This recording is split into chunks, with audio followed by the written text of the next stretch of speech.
پرون پر فیسبوک باندې جمال طریق ته چا یو ویډیو لیږلې وه چې جمال طریق دا ویډیو شیر کوو. دلته داسې دوه ماشومان دي، د پولیو کیسونه دي او مقصد دلته پولیو نه ده ورکړل شوې. دغه دوه ماشومان دي، دغه یې پلار دی بشیر احمد نومیږي. دغه دواړو ماشومانو ته د جون تر میاشتې پورې دوی ته د پولیو ورکړل شوې ده. صرف د دوی مسله دا ده چې د بشیر احمد او د بشیر احمد کور والا د یو فامیل دي، د یو خاندان دي. نو هغه دا کوم چې نوی ساینس دغه کړی دی چې مقصد د یو فامیلي باید واده سره ونه کړي، پوه شولې چې هغه بیا اولاد مایوب پیدا کېږي یا فرضاً دوی دماغي توازن به نه وي برابر. نو دا د هغه وجې څخه بشیر احمد دویم واده اوس څومره څنګه کېږي چې بشیر احمد ته نه میاشتې کېږي چې دویم واده ډاکټران ده ته جواب ورکړی دی که تاسې هر څونه وغواړئ چې پوه شولې یو خو هغه د خدای پاک مهرباني ده، مګر که د طبابت پر لحاظ باندې تاسې وغواړئ چې بچیان پیدا شي هغه به ټول دا رقم مایوبین وي. نو بیا دی مجبور شو چې دویم واده یې وکړي. نو زه بیا هم د جمال طریق څخه او هغه کس چې کوم دا ویډیو یې کړې ده زما د هغه څخه د دې کیم د دې کډوالو د استازي په توګه دا هیله او ریکویسټ دی چې وروره په داسې بې بنیاده خبرې او بې بنیاده کارونه باید ونه سي. ولې ځکه دا زموږ د ټولنې او زموږ د پولیو د ټیمان د کارکردګۍ پر دغه باندې پوه شولې ته خپل ځان بدنامه یې د خلکو د تاوان نه سي رسېدلی، حقیقت نه اظهاروې، پوه شولې بس هسې په ګلۍ کې دي ټرکټر والا مخکې خبرې هغه کوم کس چې تا غږولی دی د هغه د هم واوره چې هغه څه وایي تا رانیولی دی ته ورته ووایه دلته کوم شی نشته. دلته چې هر څوک راځي باید ته د کلي د مالکه څخه پوښتنه وکړې، د کمیونټي پوښتنه وکړې چې وروره د پولیو د ټیمانو څخه پوښتنه وکړې او چې هغه مسله یو شی ده او تل لګیا یې دا کیس وړې وه دغه ته درې او پولیو ته. او بل دغه جمال طریق ته ما جمال طریق د دې ګواه دی چې د څو ځله مو ورته ویلي چې د دغه د اولادو سره ته باید کومک وکړي یا د دوی د علاج لپاره ډاکټران وایي چې د دوی په دماغ اوبه دي یا مقصد د دماغ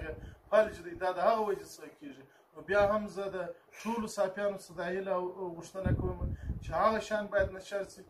چې کوم ثبوت ولري او هغه په ثبوت ورسېږي. دغسې افواوې او دغسې خبرې باید دغه وخت ورنه کړل شي کوم چې دغه موږ یې پېژنو هم نه چې د کومه ځای راغلی دی، د تعلق د چا سره دی او دی د کوم محکمې سړی دی یا نه دی، پوه شولې دغسې د درواغو او بې ځایه تورونه باید ونه ویل. دغه واکسین د دوی واکسین کارتونه دي هرای کې پوه شولې د دوی دغه سوی دی واکسین سوی دا د پولیو دغه دی چې دا د دواړو د پوه شولې سوی دا ثبوت تر جون تر میاشتې په ورځ چې زه ګیر کړم د دوه ډاکټران دوه ډاکټران کوچني موټر نه دی ویل په دې کې سپاره واسطه راغله ول دا کوچنیان مې په کار زه ولاړم کوچنیان ته ما سړی دا ډاکټران راغلي دواوې دوی ورکړي. زه چې ورته رالم بالا ماته ویل ځوانه دلته راځه چې درته ورلم ورته خالد هغه واچو تا ته خو یو غږ نه کوي ما زه چا په کار نه لرم، زه خپل ټکټر هغه چلوم خپل دغه ډریوري دي زه وکړم چې د بل په کار لرم ولا ته دا وایي نه یو غږ نه درته په فیس دی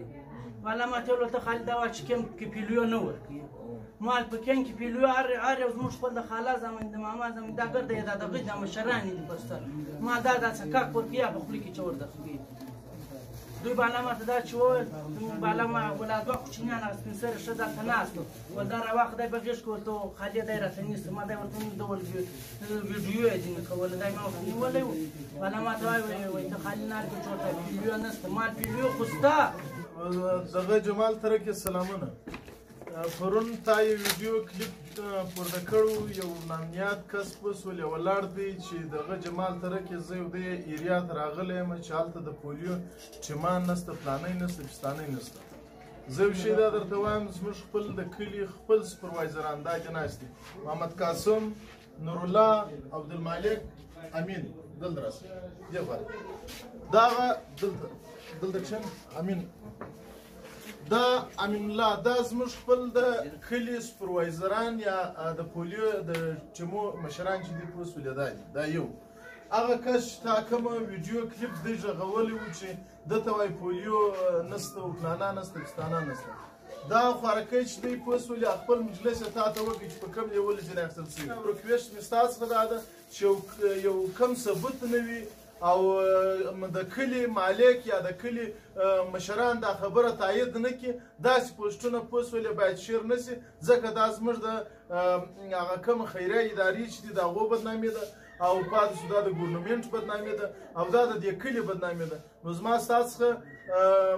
جمال ترکي دا یو هیله او ریکویسټ دی چې هر شی چې وي هغه باید په ثبوت باندې او که چیرې د سرانانو وایي خو تا باید زما سره حال نیولی وای چې مقصد دا دی ظاهر پښتون شته چې د دې خبرې تایید کوي یا نه کوي. مننه.